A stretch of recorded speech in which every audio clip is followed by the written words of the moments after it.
Hello guys, welcome back to my YouTube channel. Today we are going to see section 19 of MRTP Act 1966. So according to this section 19 is exclusion of claims for compensation of for injurious affection.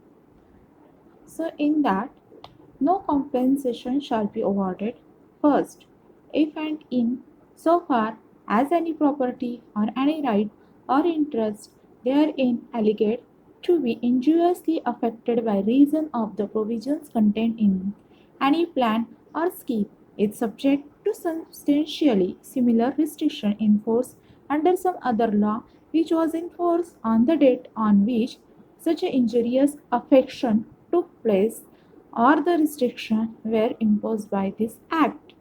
And second one is if compensation in respect of such injurious affection or restriction imposed under this act or substantially similar injurious affection or restriction imposed under any other law has already been paid in respect of the property or any right or interest therein to the claimant or to any predecessor in interest of the claimant.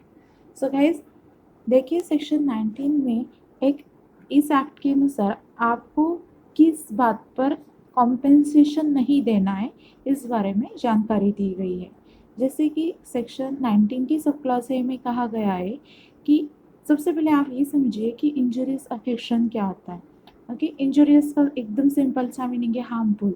अगर suppose देखिए, अगर आपकी property पर कोई ऐसी चीज़ construct की गई है या फिर कुछ ऐसा किया गया है जो किसी एक्ट के थ्रू वो इंजurious क्रिएट कर रहा है, किसी को तो भी इंजurious अफेक्शन क्रिएट कर रहा है, तो उस चीज़ में वो अभी फॉर एग्जांपल देखिए, आपने कोई ऐसे आपके प्रॉपर्टी पे आप इंडस्ट्री खड़ी कर दी, ओके, और उस इंडस्ट्री के थ्रू जो निकलने वाला पानी है वो आपके रिवर को पोल्यूट कर रहा है।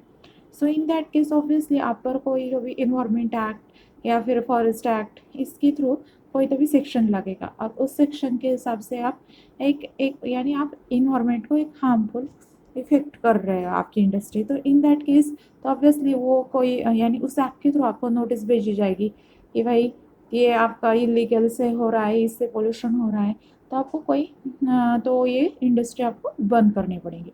सो इन दैट केस आपको कोई कॉम्पेंसेशन मिलेगा क्या? तो ऑब्वियसली बिल्कुल नहीं मिलेगा। अगर कोई अदर एक्ट के थ्रू आपका कुछ भी ऐसे साबित हो रहा है कि ये इंजरियसली हार्मफुल है, तो इन दैट केस आपको कोई कॉम्पेंसेशन नहीं मिलेगा। ओके, सबसे पहले आप try to understand what is injurious affection. Okay, so और सेकेंड सब क्लॉज बी के हिसाब से भी वही कहा है कि अगर कोई और एक्ट के हिसाब से अगर आपको मिल गया है कॉम्पेंसेशन, ओके, तो उस चीज़ में भी आपको MRTP एक्ट के थ्रू कोई कॉम्पेंसेशन नहीं मिलेगा। Okay, I hope you understand what is the injurious affection. So आपको याद रखना है कि अगर या फिर अगर सपोज आपने तो 18 में तो वही देख लिया था कि अगर लैंड यूज चेंज कर लेते हो, ओके,